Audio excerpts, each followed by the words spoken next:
Bonsoir et bienvenue pour le 7-8, nouvelle édition ce 3 octobre jusqu'à 19 h en direct pour faire le point sur l'actualité locale. Ce soir, je reçois tout d'abord Gilles Poutou. Bonsoir. Vous êtes l'administrateur du groupement Géant Handicap sur Manille-les-Hameaux. C'était aujourd'hui l'ouverture de la semaine de l'autonomie à Saint-Quentin en Yvelines. À quoi doit servir cette semaine ?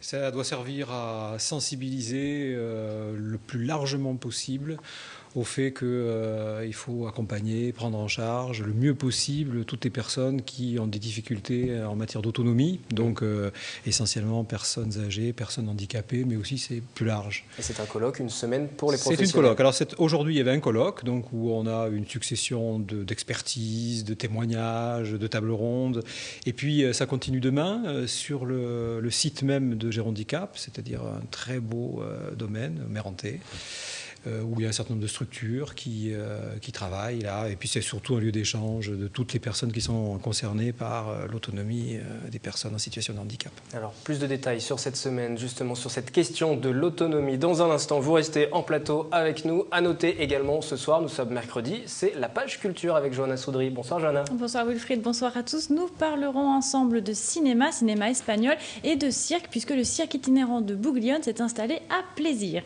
La page culture à suivre ce soir au cours de cette édition dans une quinzaine de minutes. Et puis juste après la page culture, je recevrai aussi Stanislas Chevalier. Il est directeur fondateur d'une société yvelinoise, Corso Magenta. Il est l'inventeur de la première peinture qui se pose comme du papier peint. Toutes les explications à suivre ce soir.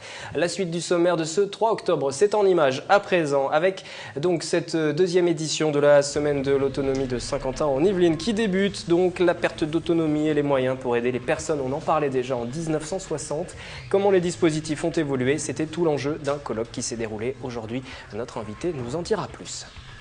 Il y a 30 ans, mourait le poète Louis Aragon, figure du surréalisme avec Elsa Triolet. Il a longtemps résidé à Saint-Arnoux en Yvelines. Un anniversaire relayé par la venue de la ministre de la Culture Aurélie Filippetti. La directrice adjointe du site à Saint-Arnoux sera aussi avec nous sur le plateau ce soir.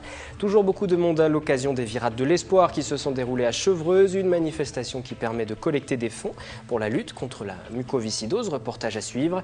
Bouglione a installé enfin son chapiteau à Plaisir. L'occasion ce soir de rencontrer la nouvelle garde de ces professionnels des arts du cirque.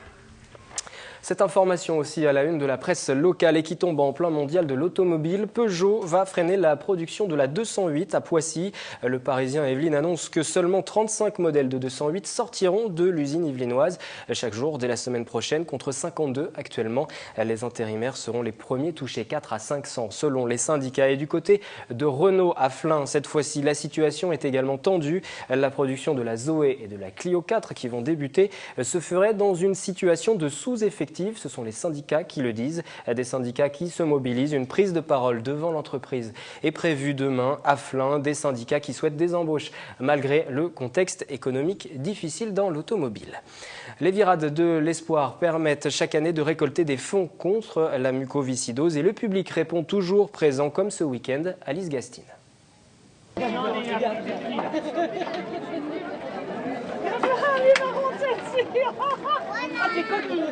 Pêche au canard, combat de chevaliers, chamboule-tout, stand de maquillage. Les animations étaient nombreuses ce week-end au château de la Madeleine. Objectif, réunir des fonds pour l'association Vaincre la mucoviscidose. La mucoviscidose est la maladie génétique la plus importante en France. Il y a 2500 malades à peu près, mais comme c'est considéré comme une maladie rare, l'État ne donne pas beaucoup d'argent. La grande originalité de Vaincre la mucoviscidose, c'est d'avoir monté au niveau régional pour les malades ce qu'on appelle des CRCM, c'est des centres de soins spécifiques, où il y a des médecins spécifiques. Donc quand un gosse est atteint de muco, il va directement, s'il veut, là. On est venu pour soutenir la cause d'une part, et puis pour profiter du beau temps, et puis on connaît le château de la Madeleine, donc l'année dernière c'était sympa mais faisait un temps abominable, et là ça s'est vraiment étoffé, donc c'est très bien, très plaisant. Et c'est important, oui bien sûr, comme en plus on connaît des gens qui sont touchés, ça nous touche aussi. Et puis c'est à côté de chez nous, et puis il fait beau, et puis c'est facile de venir soutenir en venant passer une bonne après-midi ici. Chaque année, fin septembre, 400 Virades de l'Espoir sont organisées à travers la France. En 2011, les différentes manifestations organisées par le collectif de Chevreuse-Saint-Rémy ont permis de récolter 80 000 € pour financer la recherche et apporter une aide médicale et financière aux malades.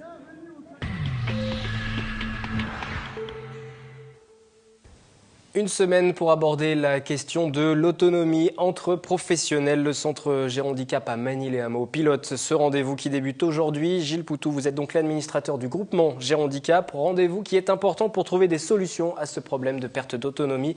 On va découvrir ensemble le chiffre du jour, 1,2 million. Il s'affiche chez le nombre de bénéficiaires de l'APA, l'allocation personnalisée d'autonomie. Au 31 décembre 2010, ce chiffre, un chiffre qui augmente chaque année.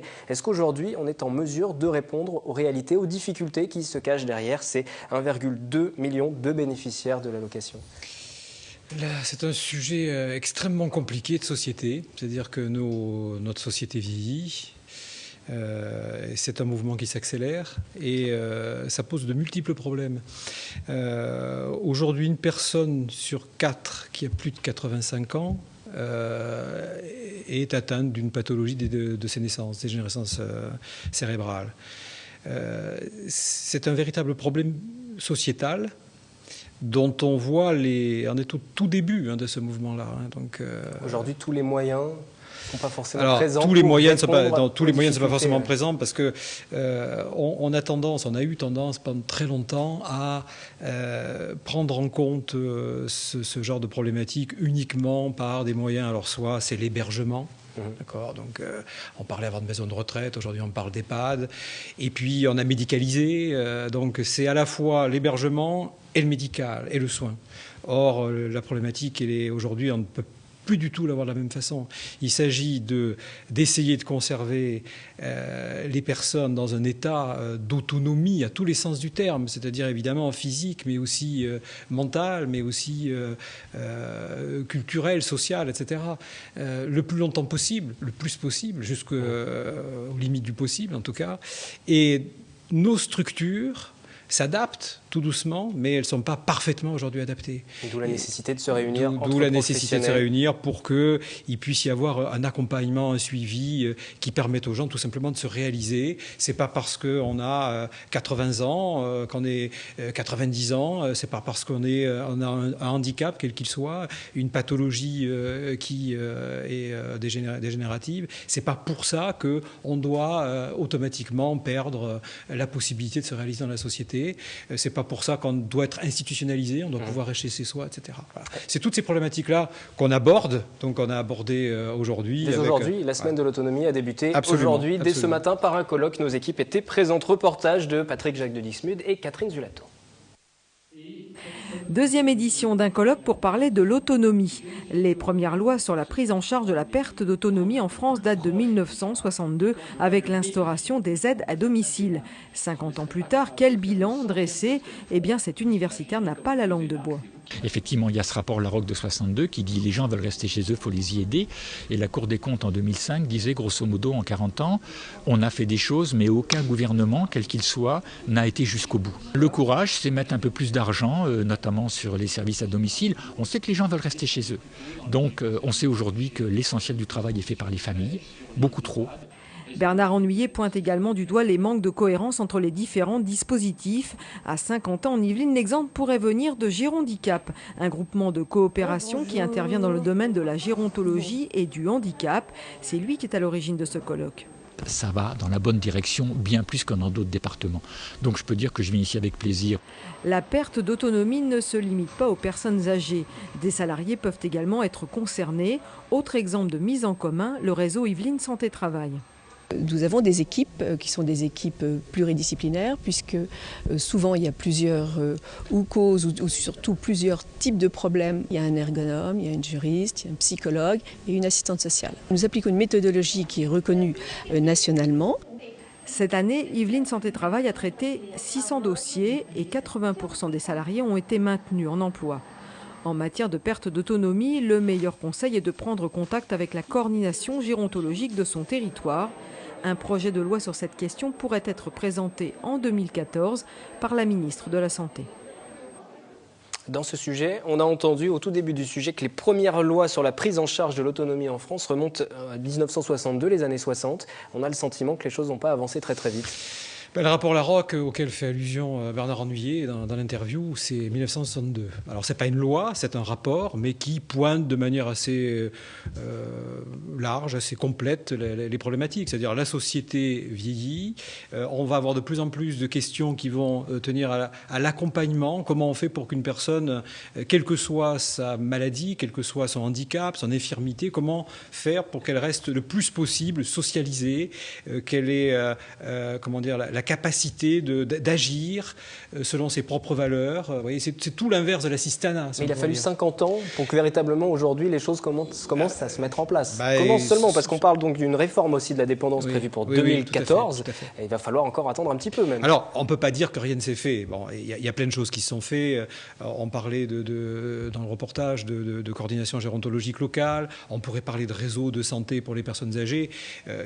On pourrait parler de la multiplication des services à domicile. Il y a plein de choses qui existent, si vous voulez. Mais on est à une phase, si vous voulez, où on a fait plein de petites choses. Et aujourd'hui, le problème, c'est d'arriver à relier tout ça. C'est-à-dire faire que des microsystèmes puissent donner lieu à quelque chose qui soit beaucoup plus large, que ce soit naturel et automatique, si vous voulez, avec toutes les compétences qu'on a accumulées, pour que les personnes qui sont en perte d'autonomie puissent vivre correctement, normalement, comme il se doit, pourrait-on dire. J'évoquais la réforme de la dépendance pour 2014 au mieux, parce que ça va dépendre aussi des finances publiques. Une réforme qui serait portée par Michel Delaunay, la ministre donc déléguée aux personnes âgées à l'autonomie. Elle devait d'ailleurs être présente ce matin pour l'ouverture de la semaine de l'autonomie à Saint-Quentin. C'est pas le cas. Elle n'était pas là. Vous le regrettez? Bien sûr qu'on le regrette. Bien sûr. Bon, on savait que le gouvernement est actuellement en train de définir un certain nombre de choses. Le monde de la santé est très compliqué, le monde de l'autonomie aussi. Donc on savait qu'ils sont en train de préparer effectivement un certain nombre de projets, dont le fameux projet qui aboutira peut-être à ce qu'il y ait une loi en 2014. Donc on a vu des indications comme quoi il n'était pas certain que Mme Delaunay vienne. Alors évidemment, on le regrette. Alors c'est pas qu'on le regrette parce que c'est Gérondicap et qu'on aurait aimé qu'il y ait la ministre. C'est toujours bien qu'il y ait une ministre, mais c'est surtout parce que on a vraiment conçu nous ces journées, enfin toute cette semaine, pour vraiment faire remonter les préoccupations concrètes de tous les jours, à la fois des personnes elles-mêmes qui sont en perte d'autonomie, mais aussi de tous les aidants, que ce soit des aidants naturels, si vous voulez, familiaux ou proches, ou que ce soit les personnes qui travaillent dans ces différentes structures d'aide à domicile, d'EHPAD, d'hôpitaux, etc.